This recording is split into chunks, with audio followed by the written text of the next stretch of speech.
Hey guys, welcome to the Silver Report. Here we are. It's Sunday, April 9th, 2017. We have gold currently trading at $1,254.80. Silver's trading at $18.06. And let's get right into some of the economic factors that will be playing a part into the price of precious metals.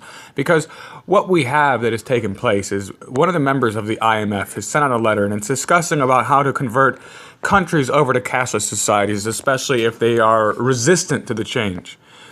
What we've seen, the International Monetary Fund, it published a working paper offering government suggestions on how to move forward with a cashless society, even when your populace resists it.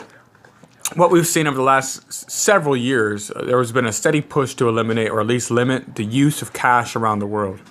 In May of 2016, the European Central Bank announced it will stop producing their 500 euro notes by the end of 2018. And not long before the EU announcement, Obama's economic advisor and ex-Treasury Secretary, he came up with the idea of eliminating the $100 bill in the United States. And it's interesting that they all adopt this because we just saw this take place over in India.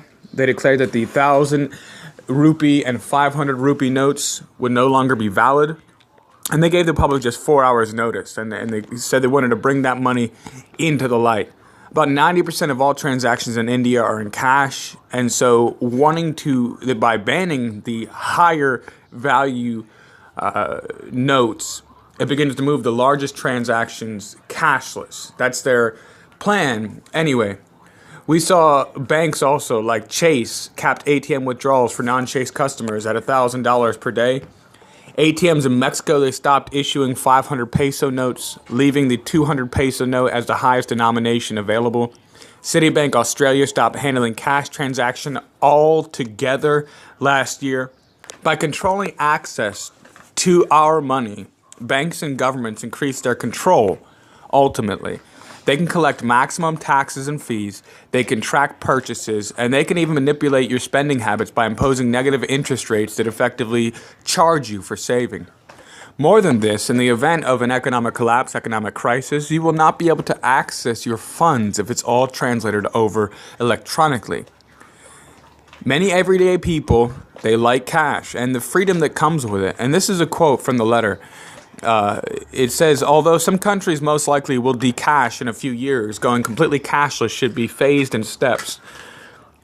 The decashing process could build on the initial and largely uncontested steps, such as phasing out of large denomination bills, the placement of ceilings on cash transactions, the reporting of cash moves across the borders. Further steps could include creating economic incentives to reduce the use of cash in transactions, simplifying and opening the use of transferable deposits, and further computerizing the financial system, unquote.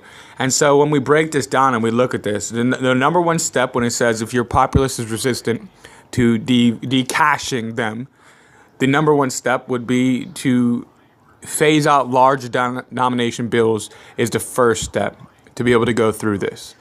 And placing ceilings on cash transactions.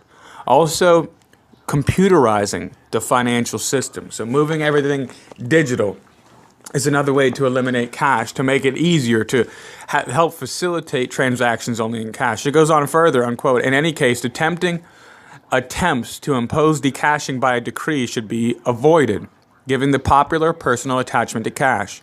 A targeted outreach program is needed to alleviate suspicions related to decashing. In particular, that by decashing, the authorities are trying to control all aspects of people's lives, including their use of money, push personal savings into banks. The decashing process would acquire more traction if it were based on individual consumer choice and cost-benefit considerations. So he openly discusses in this letter manipulating people's thoughts and minds so that they mentally can accept decashing. One of these big steps, not only eliminating the large banknotes. This is why they had to impose tariffs on gold and silver in India, because the people's rush into gold and silver whenever they made these large denomination banknotes illegal. They started to use all of their large denomination banknotes to go ahead and buy silver coins. At first they bought gold. Then when they started to put import tariffs on gold, then they bought silver. And this is exactly what is taking place around the world, and it's the same method that is used. They tried to implement it here, and they've already been implementing this all over the world right now. It's a very dangerous time for liberty and freedom. And in the event, a lot of people talk about confiscation, which I really do think is a very real thought of what could take place, because gold and silver is money. There's a lot of moves by the states to move and to reuse gold and silver as money, and just the unreliability of the Federal Reserve note alone, pulling the rug out from under the feet of the Federal Reserve, is such a brilliant idea. It's because gold and silver, despite watching the COMEX prices rise or fall, is extremely stable. Its value is immense, and the more people begin to hold their money in gold and silver, they're going to see the benefits of it. They're going to see the stability of it. They're going to see that while the people around them are becoming poorer and poorer, and these states that are now using gold and silver to transact their business transactions are becoming richer and richer, and flows of money are pouring into their states, while these other states are dealing with budget battles where they're completely cutting pensions, trying to raise taxes. They're completely collapsing financially and filing for bankruptcy, while these states are prospering and becoming immensely wealthy, just because gold is a significantly better store of value than the Federal Reserve notes, same as silver. Regardless of what they tell you, the day-to-day value, it is always decreasing, the Federal Reserve dollar.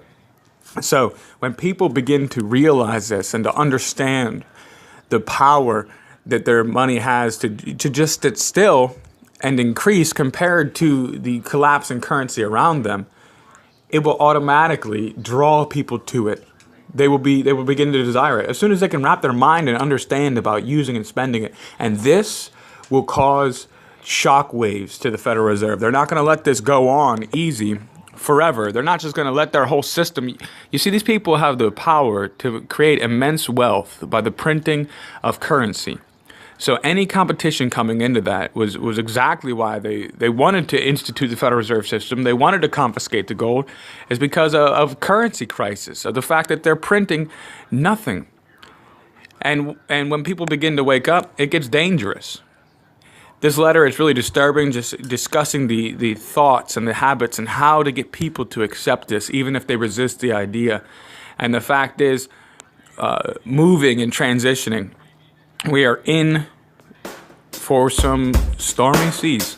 All right, thank you guys for joining me here on the Silver Report. If you like the content, be sure to subscribe, like the videos, share the videos, get the word out. I thank you so much for stopping by. As always, stay safe.